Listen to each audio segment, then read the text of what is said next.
Before I forget, I mentioned Nigel from Stage Text, but Nigel doesn't make all the magic happen. There are other people behind the scenes. Yes, I'm talking about you two now. Wendy and Andrew are the speech-to-text translators working behind the scenes. Can we all wave at the screen now to say thank you to Wendy and Andrew? Wendy and Andrew, you can't see this, but we're waving at the screen. Okay, I hope you've been suitably refreshed. A quick mega trend before we delve into the art of science. If you remember, David Rowan, Wired magazine, 2008. We didn't know what Netflix was. We didn't know what binge watching was. Thought it involved pizza. So another one. Atoms are the new bits. First, the world was green and pleasant. Then it was industrial and heavy. And then, from the 70s, it started to become digital and virtual. We learnt about the weightless economy. Now things are getting actual again. From a 3D printed Stradivarius to the first 3D printed gun, manufacturing is now something anyone can play. So, was he on the money? Are we all 3D printing maniacs now? No? Will we be in the next 5 years? Will we all have a 3D printer that we buy remarkably expensive cartridges, just like your ordinary printer? How much?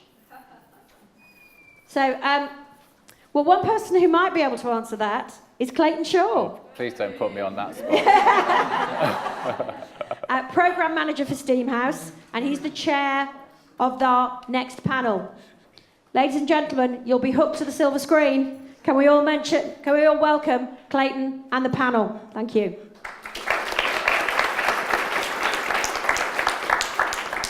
Hi, thank you for the welcome, Helga. Just want to say, yes, my name's Clayton Shaw. I'm the Programme Manager for STEAMhouse. I'm not going to talk about it too much because there's information that's already been presented about it.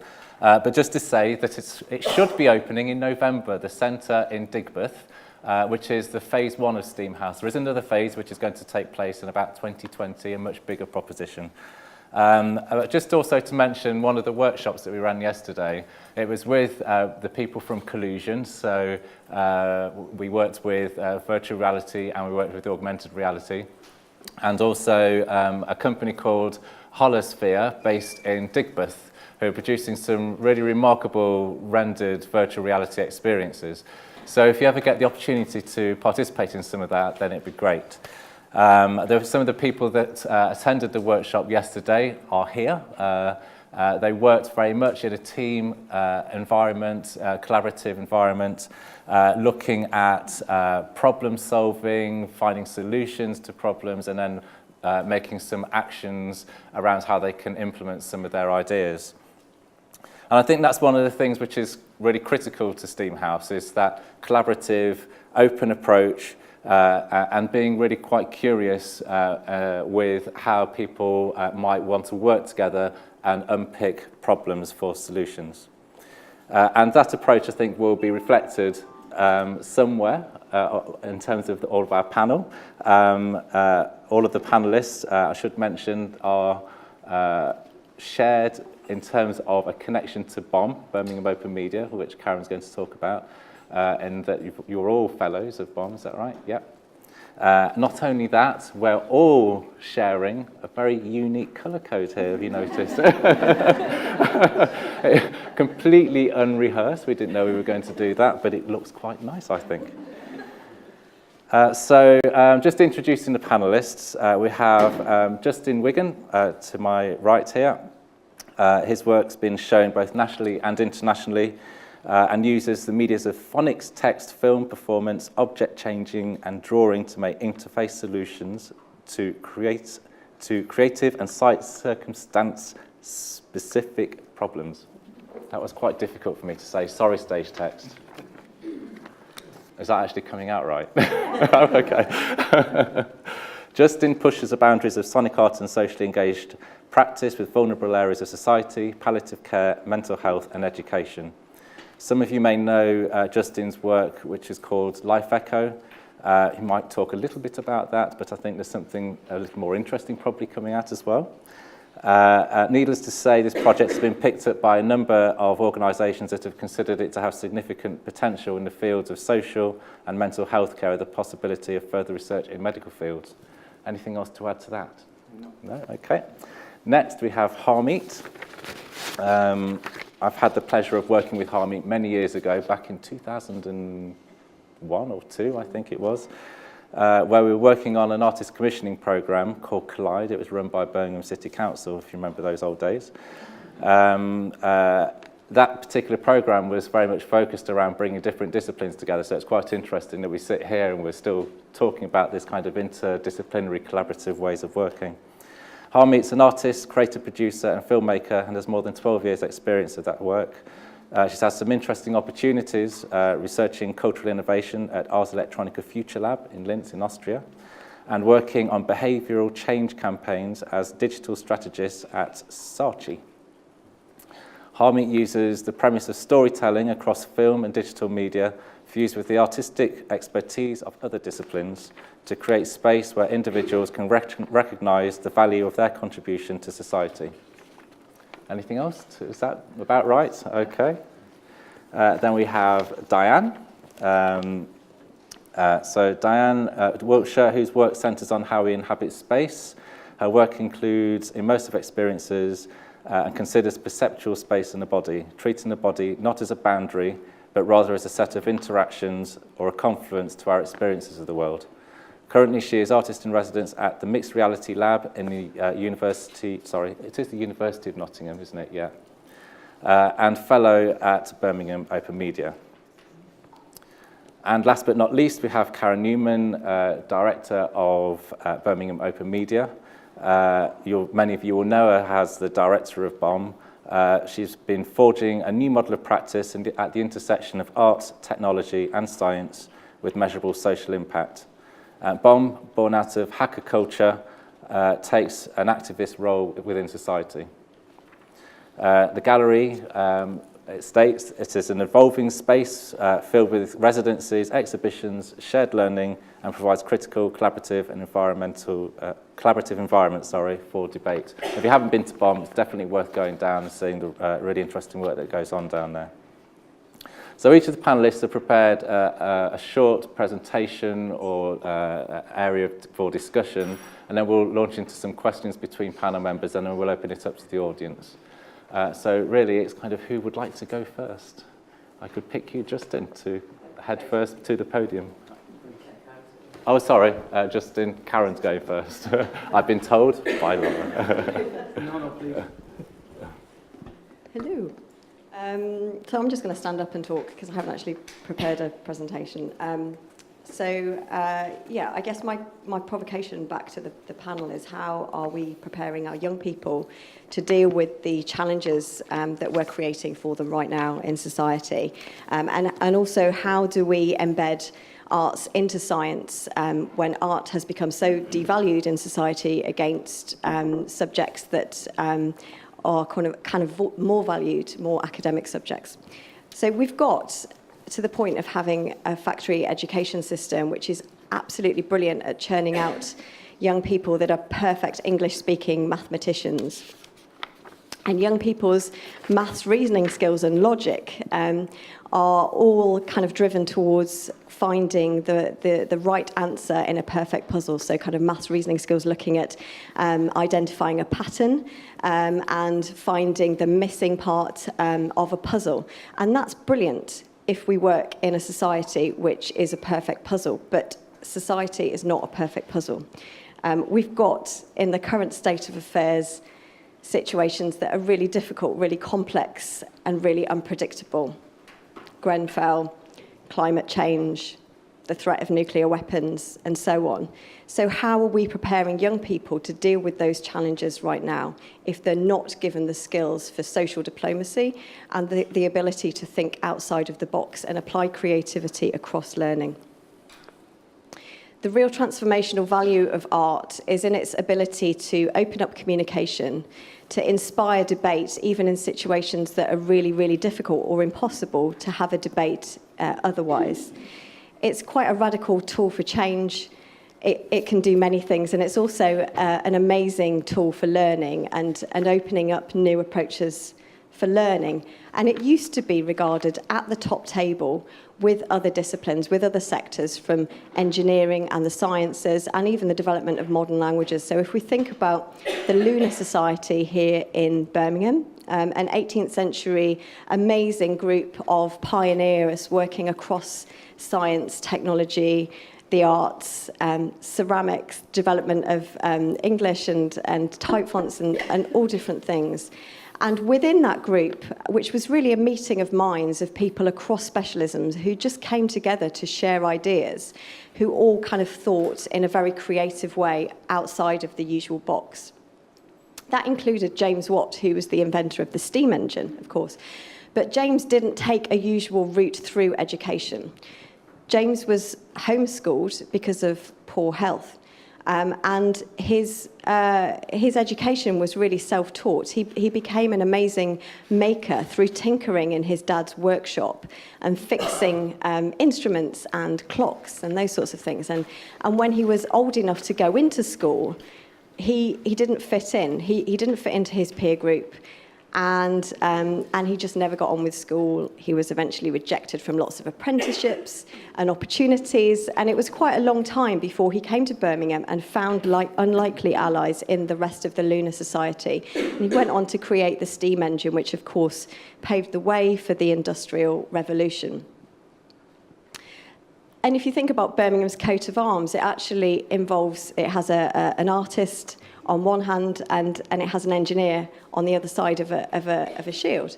So at what point did we stop valuing art alongside engineering and the sciences? And why are we only now trying to reverse engineer art into STEM? So that's the science, tech, engineering and maths subjects.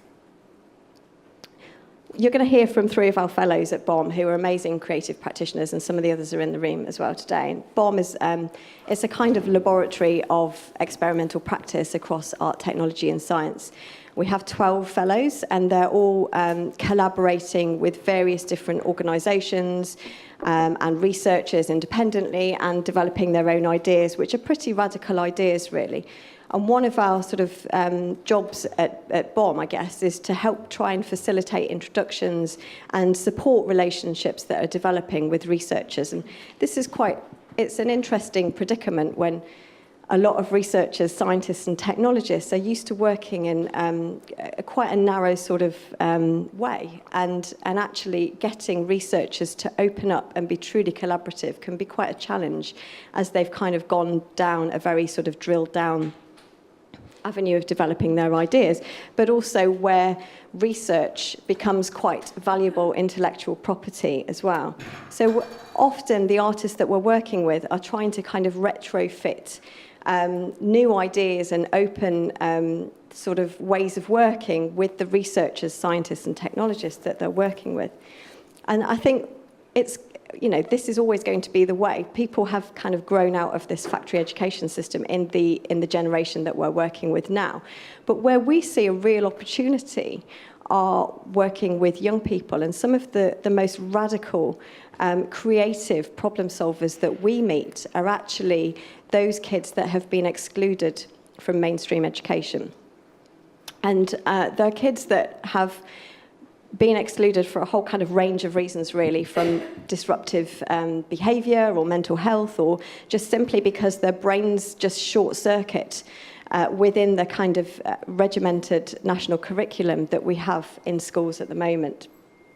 We were just recently asked to work with a group of teenage boys who'd hacked into the school computer system and downloaded a lot of porn onto their teachers' computers, which we thought was like absolutely amazing. What a brilliant bunch of kids to be working with.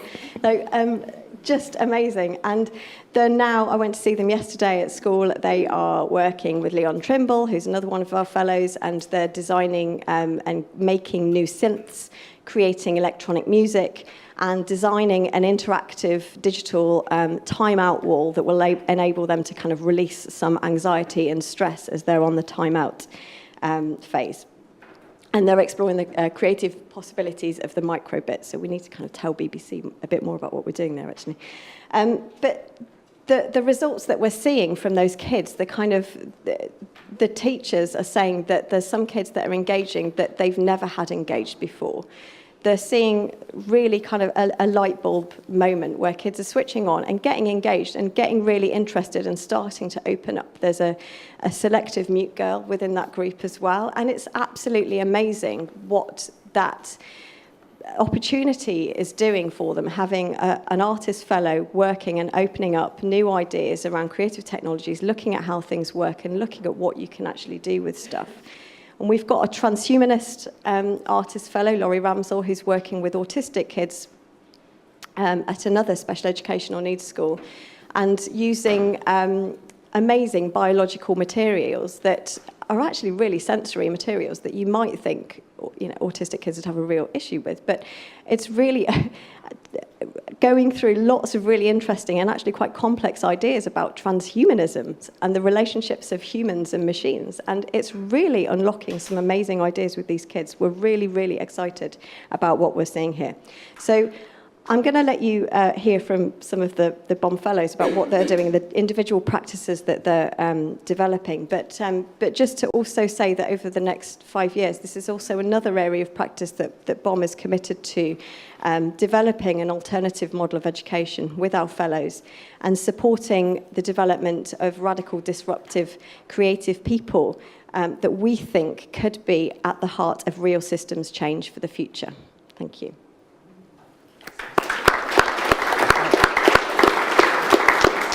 Thanks, Karen. So over to Diane then.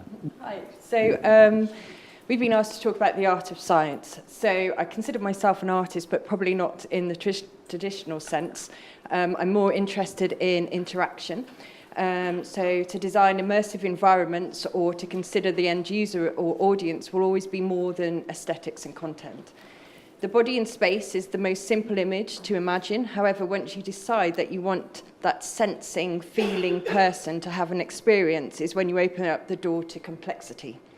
As an interactive artist, I've conducted research and poked my nose into areas of specialization which aren't traditionally thought of artistic practice. But it seems quite normal to me. Artists and scientists have the most important things in common. We are curious about the world and ourselves. The idea that art and science is very different, I think, is a temporary notion within human development. I feel very lucky to be working within this field and with the scientists at Nottingham and also with the fellows at BOM. The intersection between art, science and technology is full of possibilities only constrained by our own imaginations, funding, paper writing and time. Audience should know about the work that is conducted within the walls of academia. I asked one of the scientists from Nottingham why they work with artists. They said, regarding you artist types, we like working with you as professional domain experts for proper participatory design. You can't design for end users without fully engaging with them. Why artists as end users? Artists push the creative and technical limits in ways that other end users may not, thinking out of the box, etc.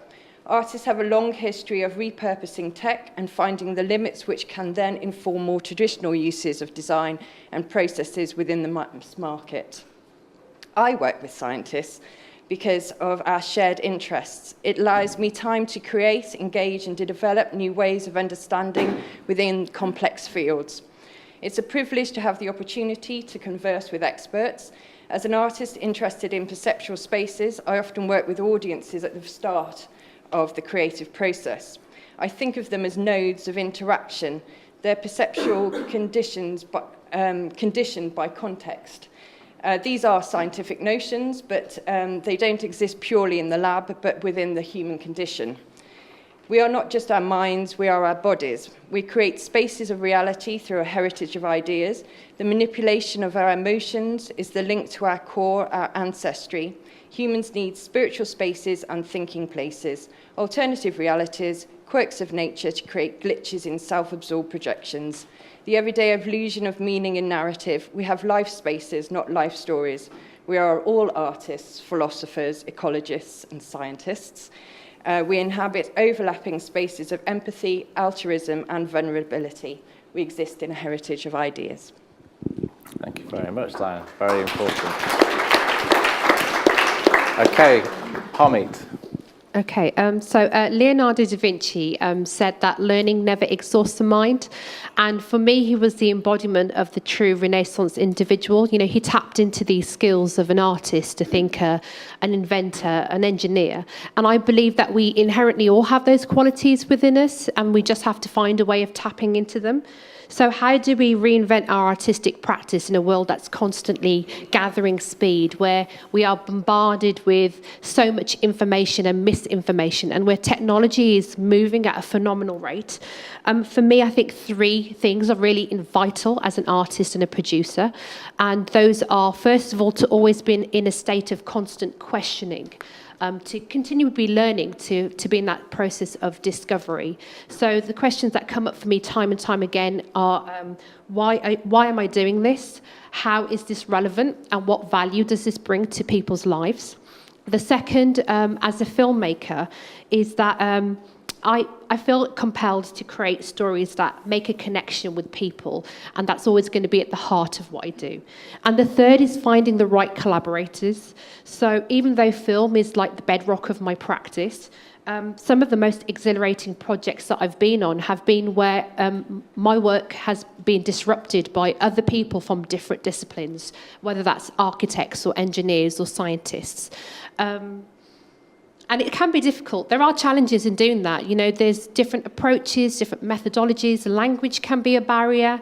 But if you get the conditions right, then what I think it offers is a process that is enhanced so that your artistic vision can be amplified. And so now where I am right now as a Bond Fellow is that I'm really interested in using new technologies to explore immersive environments, not necessarily just in VR and AR, but also how we as people can find ways of connecting to the world around us, answering unsolved problems, and also understanding the complexities of human nature. And the reason why I like some of this new technology that everyone's been talking about today is because really the truth is that the rules of engagement haven't been set out, they haven't been defined. We're not sure what quite the conventions are and how we operate within them. So it allows artists a space to tinker and experiment and play within those new environments. So to wrap up, I guess the truth is that what these new technologies offer us as artists is a space to stay curious, to rise above the white noise, and to continue to add to culture. That's it. Okay, thank you, Harmeet. Over to you, Justin. So do you need to use the podium? Yeah, I'll just... Thanks.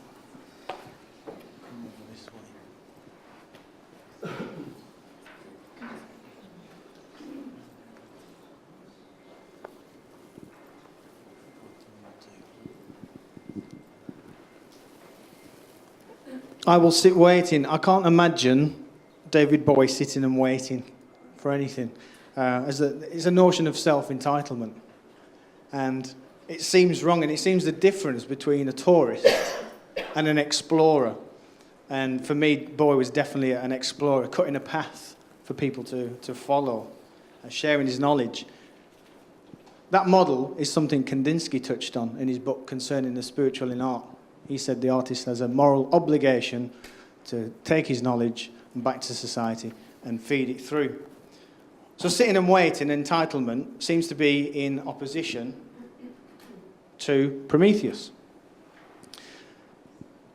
And I see Bowie as well as a Prometheus kind of character. Now what's interesting about the name Prometheus, it means forethought. And that is a careful consideration of what will be necessary to happen in the future. So significantly, that name is an anti-nostalgic phrase.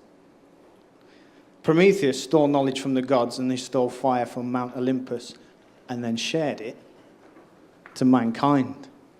That was beautifully referenced in Mary Shelley's Frankenstein, called the modern Prometheus. And Shelley walked a tightrope of allowance and trespassing into other areas, a demarcation of knowledge, of questioning debates of creation and also moral obligation. So Shelley dared to peer into the void between art and science. So it's from this point I want to share two areas that I feel as an artist I fit into. And that's one, as a balancing role really, between being a thief and being someone who's obsessive. So in my head, I'm engaging in new work. I'm touching on scientific frameworks, new ideas and developments that can breathe life into a concept, much like Shelley's monster in the book. It needs a breath. And Shelley really took that to its extreme in the book. But I'm going to show you a clip of how I imagine myself to be as an artist working within a scientific community.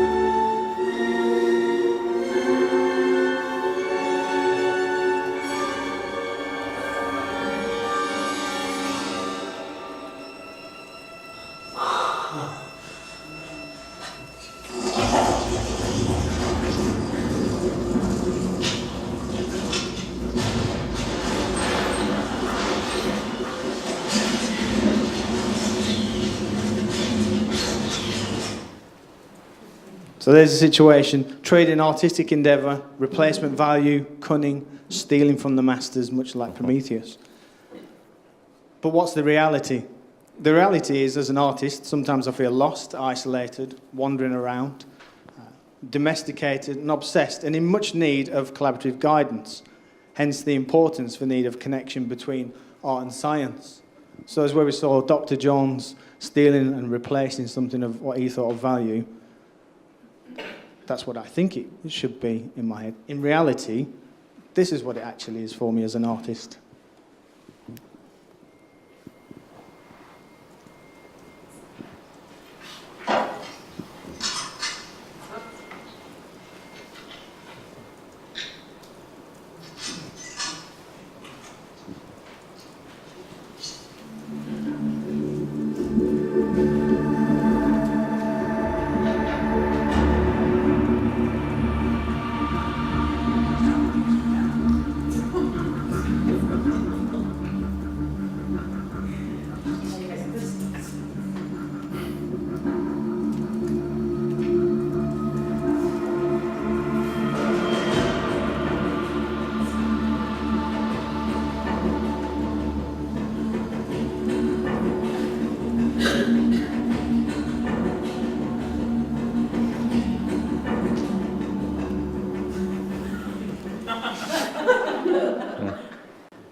So I call myself a digital immigrant. My project Life Echo works with people in vulnerable situations and turns memories into sounds. So I'm at a point with Life Echo, is the need now for it to be aided by technology. So I'm in the process of this next phase of building an app, and I'll give you a quick demo of how that app works. But the idea is that the app will turn your positive memories into sounds. But for it to work, it needs to be nested within a community of people that have got skills outside my skill set, hence the need for the breadth of the idea to come in, just like Shelley's monster.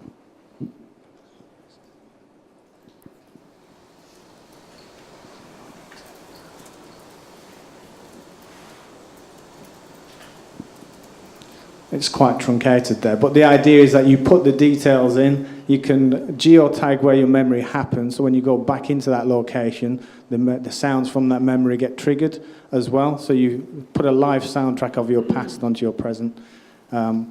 Also, there's a section here which you can't see very well, which means that you could tag your pictures from social media and they will run in the background. You could stop and that would help trigger your detail of a memory as well. And a play button.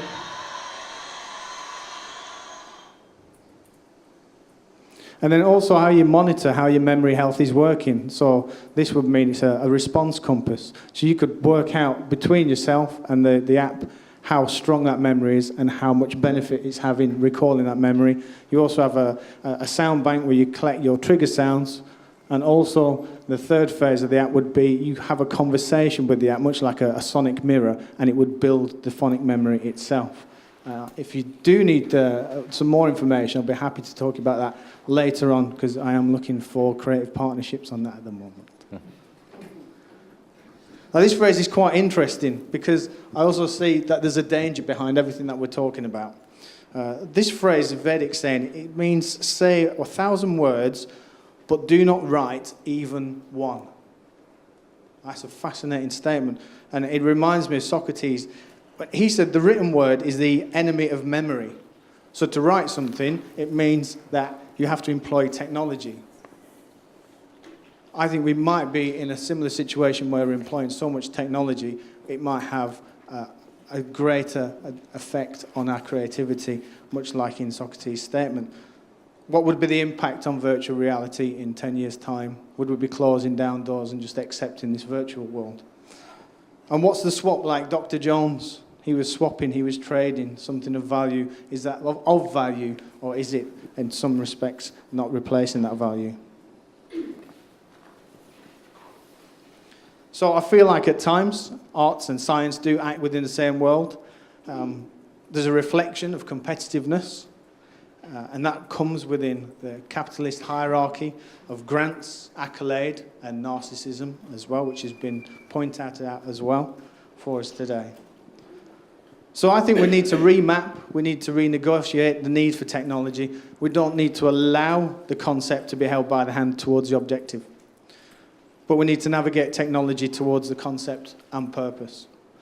That way we can find these new paths. We can understand ourselves, because I feel we are lost. Humanity is lost in what we are. We see it every day.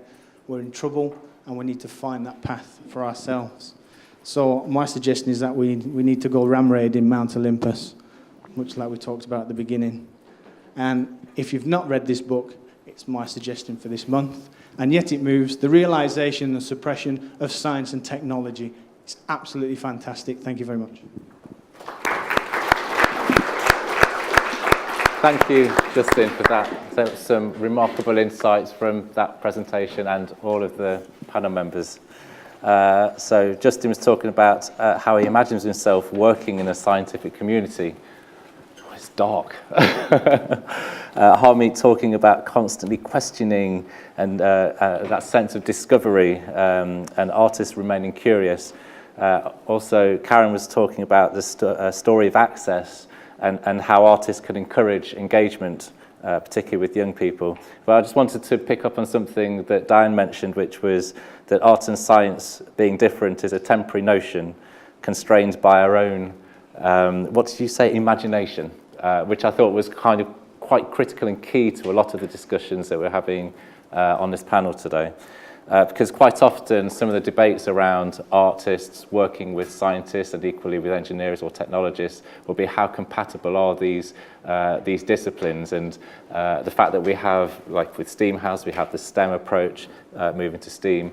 I don't necessarily want to go into that. It is quite an old debate almost around the compatibility between science and art, but I do wonder what challenges that you might face around that area, particularly when you might come across scientists that maybe aren't so familiar with working with artists, and how you work to develop a kind of collaborative practice that reinvents artistic practices and notions around science or technology or engineering, and how those kind of outcomes from that. It'd be quite interesting just to get some more deeper insights on that. who would like to start on responding to that? Working with scientists. Yes. Just as Steve's would do. I think I'm very lucky because I work with the Mixed Reality Lab since 2013 and have a long history of working with artists. So I've probably been gently eased in, I'd say. And we kind of meet in the space of discussion and ideas, and hopefully I bring something to that discussion as well, because I think of it as standing in a room and we're just on different corners of the room, but we're inhabiting that same space, basically. Okay. What do you think? I think it's about finding the right scientists to work with, or the right people of different expertise, because actually if you don't find that space, that common language to work within, and I don't mean that literally language, but that common space, then actually quite easily it can unravel, that process can unravel. So it's about being really mindful of who you're choosing to develop your artistic visions.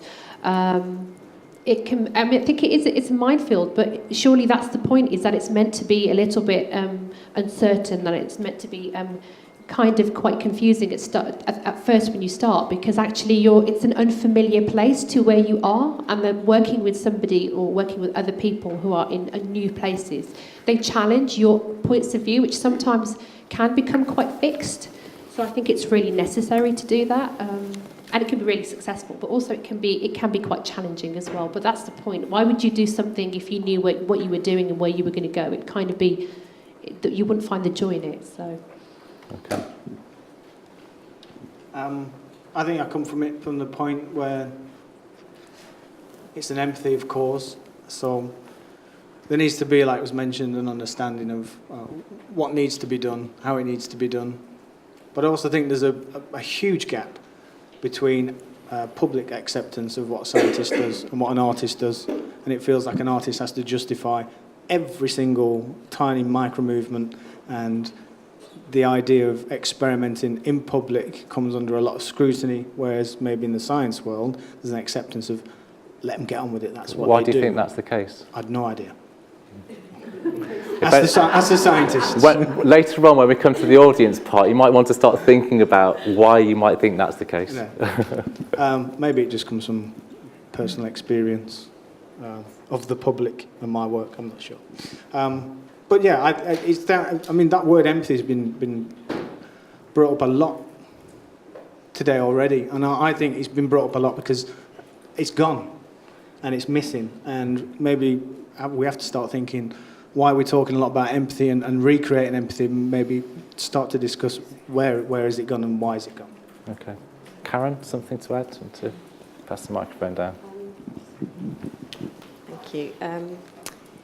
Just picking back up on that, like we see, there's a really fine balance to getting the right artist with the right scientist, the right research and the right attitudes across everything. And those relationships can take quite a long time to develop. It can take a while to find and click with the right partner.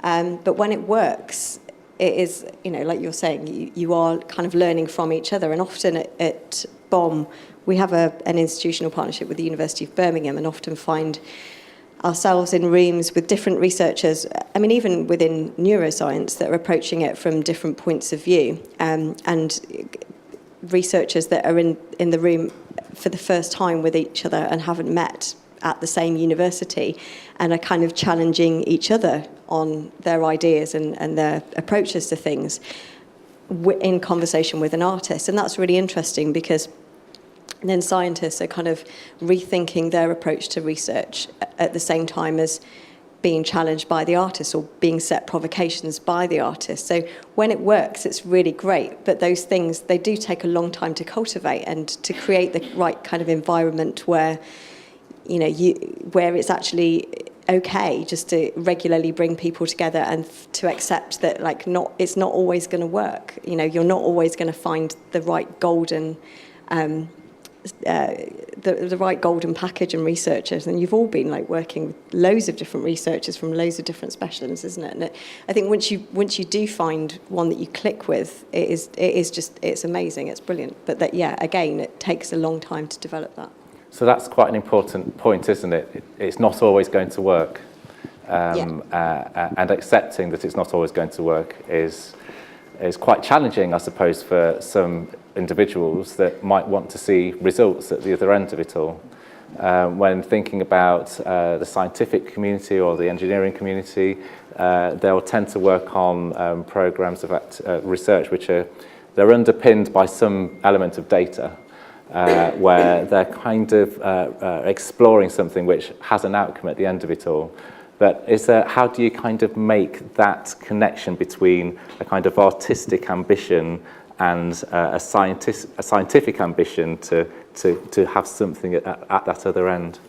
I think that's really hard, especially where aesthetics are concerned as well, and like new bioart and dealing with biological materials. And some of our artists going to scientists saying like, how can we make this look like this, or how can we create this? And sometimes the scientists don't have the answers, so we're kind of dealing with things for the very first time, and things still feel a bit like early stage VR. Like even within bioart, we're still very, very early stages of developing aesthetics and making things visually, developing the aesthetics of things to a point that we're happy with. Okay. We're not there yet. Anything else to add to that?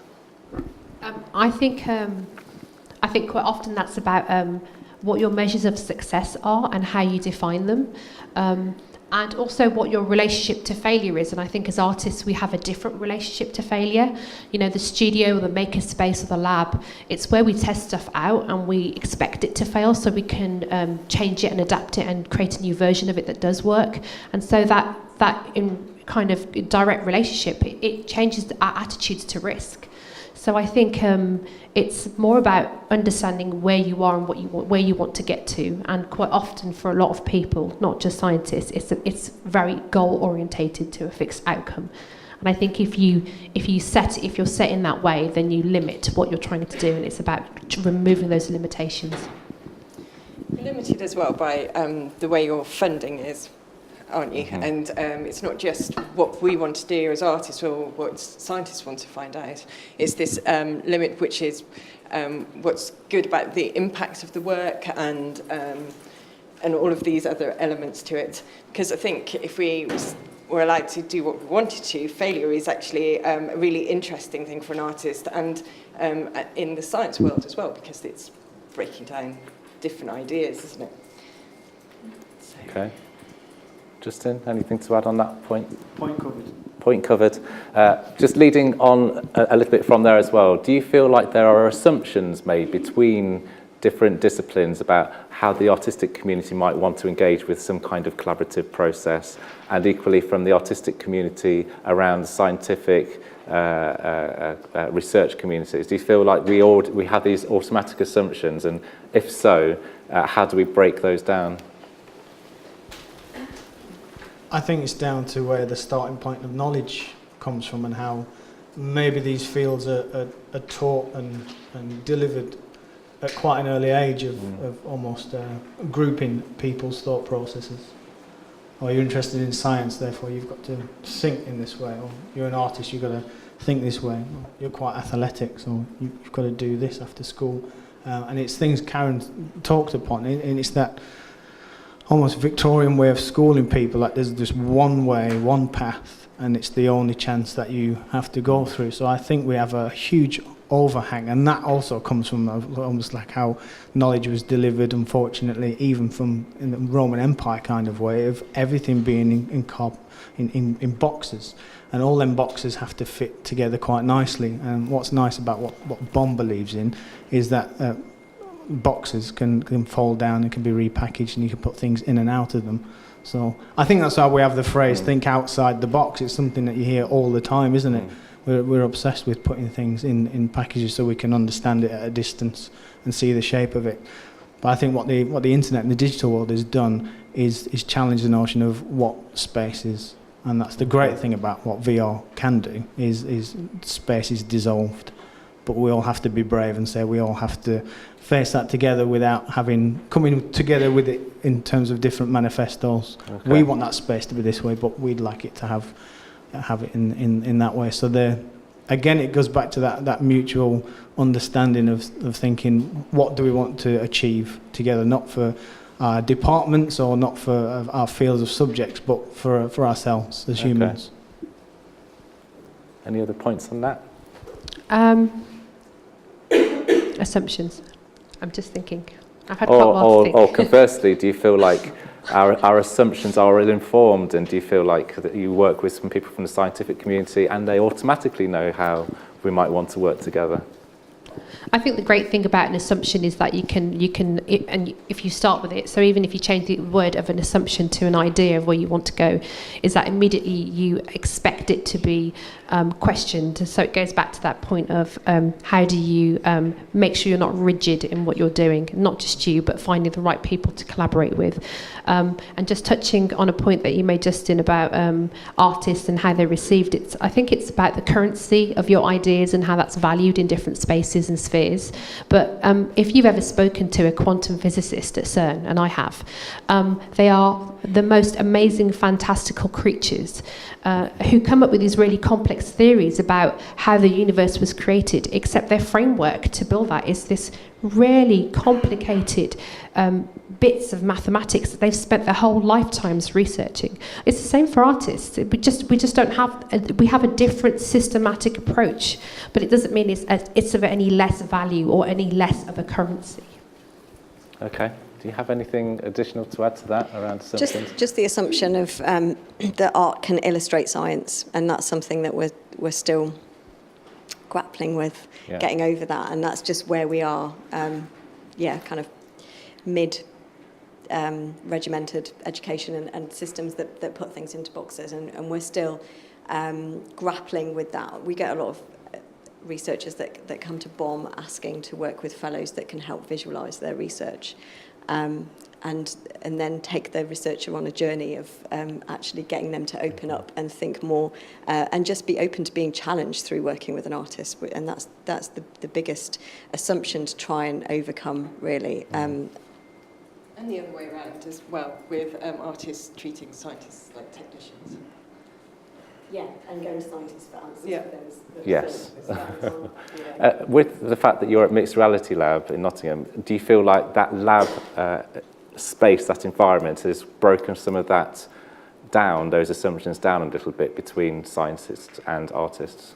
In my mind, I've been there quite a while, so and I've always worked with the same people, and so yeah, I obviously respect them for their own specialisations, but I think it's the familiarity which you were saying. Once you get that kind of working environment, I don't really think for myself as an artist in that sense. And when you see people in the street and they ask you what you do and stuff, and then you say an artist, and you think, oh my God, I've got to try and explain what kind of art it is. It's a bit of a nightmare.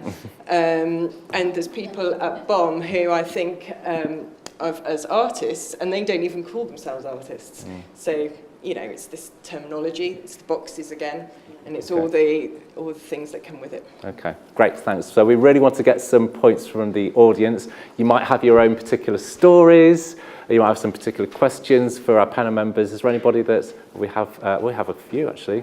I can see 3 hands, so we'll go you over there, Sophia, Peter. 3 for now. Okay.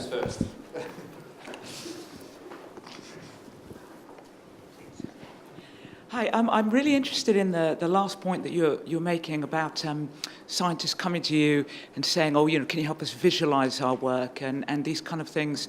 And I suppose that the question I have is around kind of going a bit further with that and getting over this sort of problem of artists being these kind of like magicians who help with representation.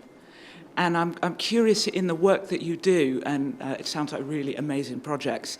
I work with something called practices research in the academy, where that's kind of a developing movement where the artwork is part of the critical practice. So it's not just a representational thing, it's actually part of your critical thinking, if you like. alongside with other sort of normal research processes, and you sort of generate something else.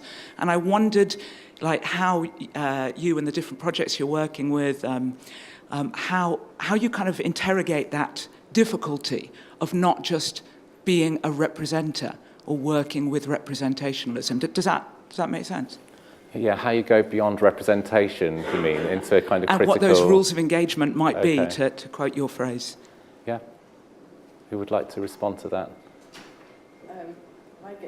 Well, I start with, I go and say the idea that I have.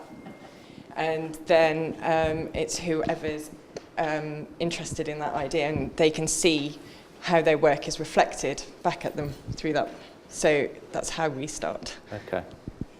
Does that make We'll sense? probably take one more response before moving on to the next question. So has anybody got another response from our panel? I was just going to say it's about conversations. It's about enabling lots of conversations, and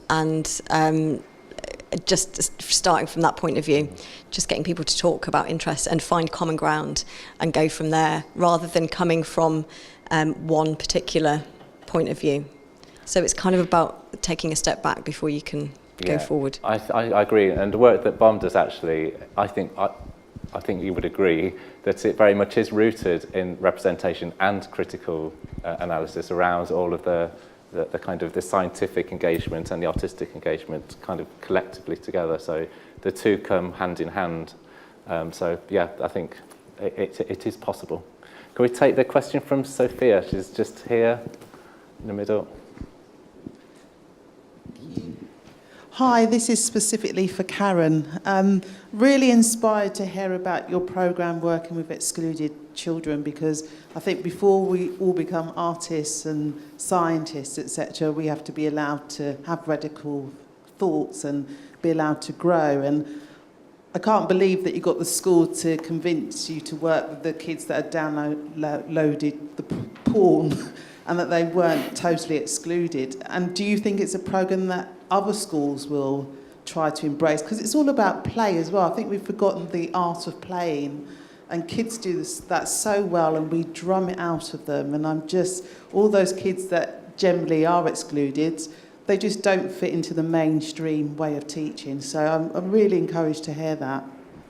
It's a really key point, and actually the only schools that we are working with are non-mainstream schools. So that is so that's James Brindley Hospital Schools. So there are a network of schools across Birmingham that basically support kids that have been removed from mainstream schools, that can't cope in mainstream schools. So, and we're working with special educational needs schools outside of kind of curriculum, but testing new ways of working and doing it with alternative schools, so that we can hopefully develop, the idea is, each project has research questions attached to it and objectives and intended outcomes, and we're measuring the impact of that work on learning and behaviour and motivation across several different years. So it's building towards longer term kind of impact models that we can then share with the DFE, and working with Birmingham City Council at the same time to look at sort of target schools. But it is very much,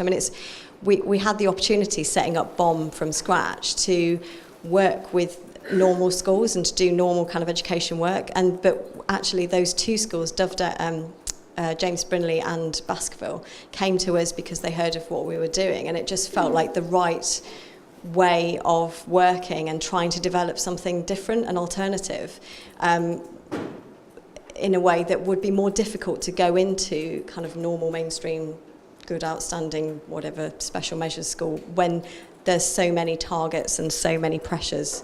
So we're trying something new, and then hopefully we can share that model with policymakers in years to come. Okay, thank you, Karen. I think it's going to be our last question, is it? It is, so over here.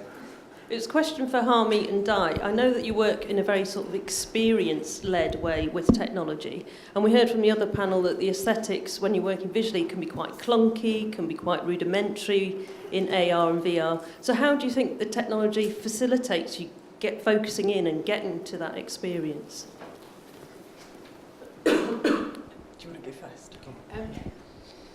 I think for me it's about emotion, so what I'm doing at the moment is I'm developing a curated game playing experience called the Elixir of Life, and that will be played on the city streets, and it's less about the sophistication of the technology and the aesthetics of it, but it's more about how you interact with the in-game characters and the real characters to find the hero within yourself. So for me, it's about connecting to that point of emotion and to other human beings rather than focusing on the technology and what that is going to bring. So it's not about that being at the forefront at all.